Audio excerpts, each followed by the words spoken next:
El ejército y el senado romano desempeñaron un papel inusual en la elección del nuevo emperador. Los generales, conscientes de la necesidad de legitimidad política tras la conspiración que acabó con la vida de Aureliano, dejaron la decisión al Senado, un gesto tremendamente excepcional en el siglo III, cuando los emperadores normalmente eran proclamados por las legiones, ignorando al poder civil. Tácito, un senador de avanzada edad, con algunas fuentes afirmando que tenía más de 70 años, fue elegido por el Senado a finales de septiembre de 275. La historia augusta lo describe como un hombre respetado, de origen modesto, con una carrera senatorial destacada.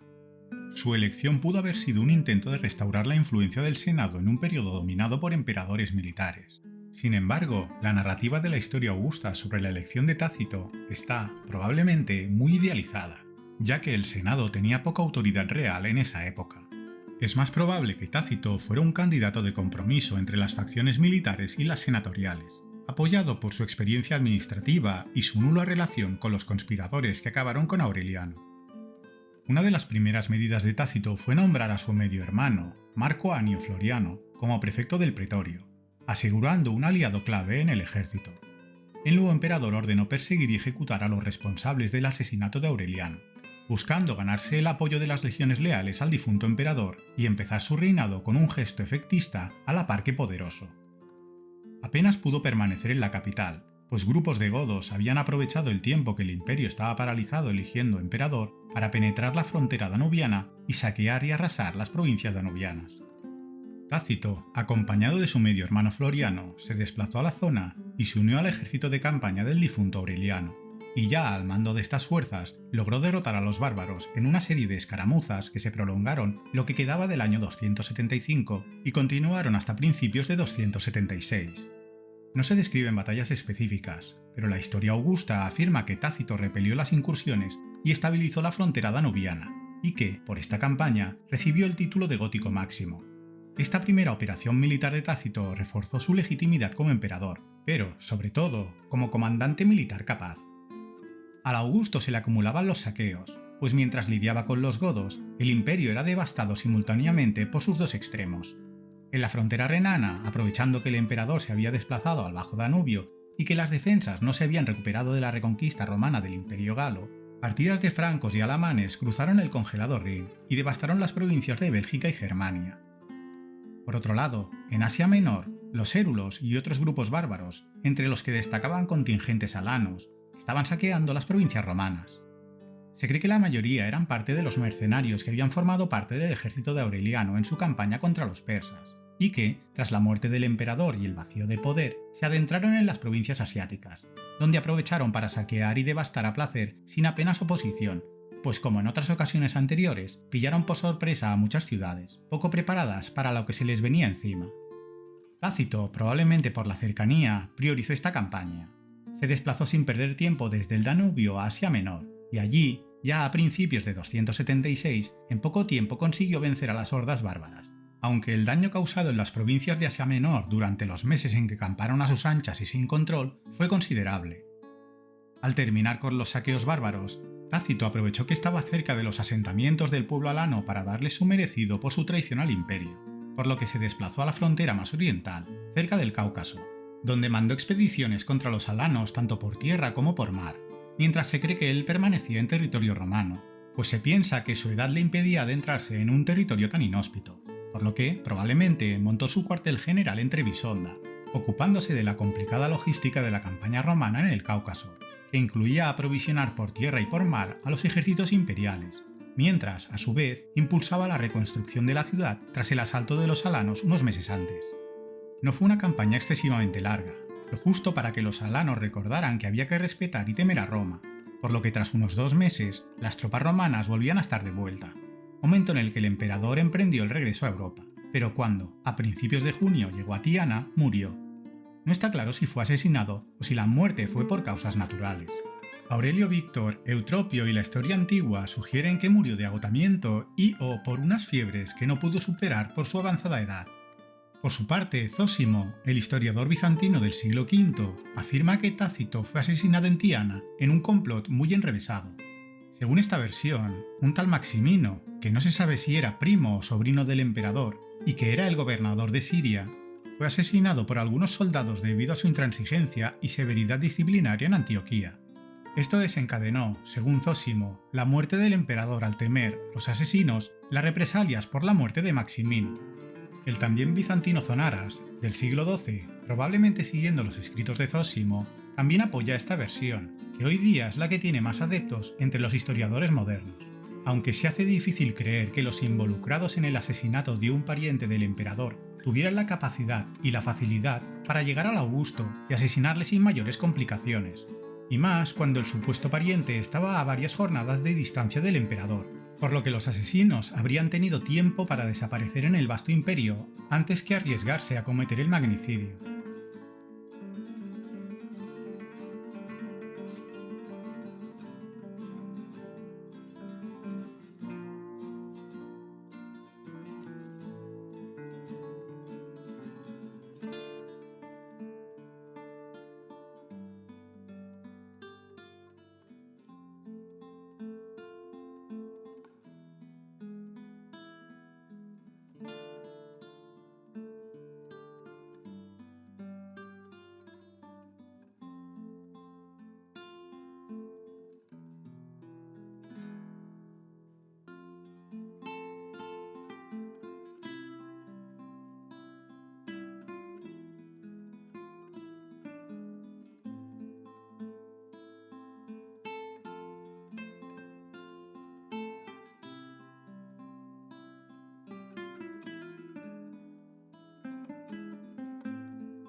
Sea lo que realmente ocurrió con el emperador, Marco Annio Floriano, el medio hermano materno de Tácito y su prefecto del pretorio, asumió el poder inmediatamente tras la muerte de este,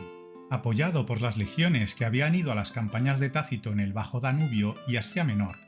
Lo primero que hizo fue enviar un mensaje al Senado para que le reconociera como legítimo emperador, lo que éste hizo sin problemas.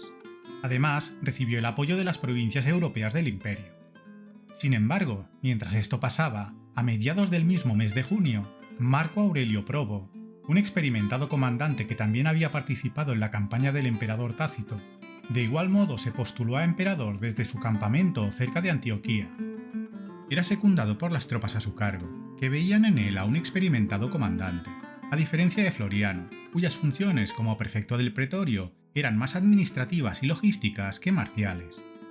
Al llegar la confirmación del Senado a la toma de poder de Floriano, marchó desde Tiana a Tarso, que era un centro militar estratégico cerca de las puertas cilicias. En la ciudad reunió un ejército de entre 30 a 50.000 hombres, todos ellos curtidos veteranos, superando numéricamente a las fuerzas que comandaba Probo. Por su parte, Probo tenía varias ventajas sobre el nuevo emperador. La primera, y más evidente, era su experiencia militar. La segunda, su control de las provincias orientales, y en concreto, de Egipto, el granero de Roma. Gracias a ese dominio podía controlar el flujo de grano a la capital y a otras partes del imperio. Y lo hizo. Ordenó detener el envío de cereal desde la provincia egipcia, no solo a Roma, lo que dañó drásticamente la popularidad de Floriano en la capital, donde el suministro de alimentos era crítico para evitar disturbios, sino también al resto del imperio controlado por él, lo que supuso un golpe económico que debilitó su posición como emperador. Además, desde sus campamentos, lanzó incursiones de guerrilla a las posiciones de Floriano en las cercanías de Tarso, hostigando las líneas de suministro del ejército imperial. Y la tercera ventaja de Probo fue la aclimatación de las tropas que le apoyaban, pues la mayoría eran oriundas de las provincias orientales o llevaban años acantonadas en la zona,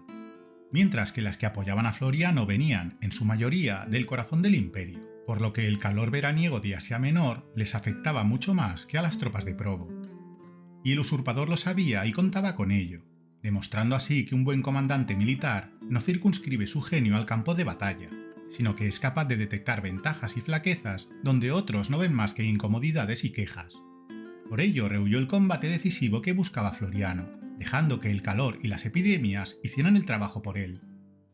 Y es que en el campamento de Floriano se desató una epidemia, no se sabe si de disentería o de malaria, que unida a la escasez de comida provocada tanto por el hostigamiento de las incursiones de Probo como por la falta de suministro de trigo egipcio al imperio, así como la percepción de que Floriano no era capaz de acabar con el usurpador, hizo que las legiones que apoyaban al emperador se rebelasen y, a principios de septiembre de 276, asesinasen a su emperador en uno de los campamentos militares en las cercanías de Tarso, para acto seguido ponerse a las órdenes de Probo. Tras la muerte de Floriano y la unión de su ejército a las fuerzas de Probo, el nuevo emperador asumió el control efectivo del imperio, con las provincias orientales que le habían apoyado y que se habían desligado del control de Roma reincorporándose, de nuevo y sin problema, al imperio romano. Solo faltaba que el Senado de Roma ratificara su nombramiento, y aunque no era más que un gesto simbólico sin valor real, no dejaba de ser un formalismo necesario. Con Roma al borde del colapso por la hambruna provocada por el corte de suministro del trigo egipcio, el Senado aceptó rápidamente y sin ningún problema al nuevo Augusto, lo que conllevó el fin de la carestía al restablecerse las rutas de suministro de grano egipcio a la capital y al resto del imperio.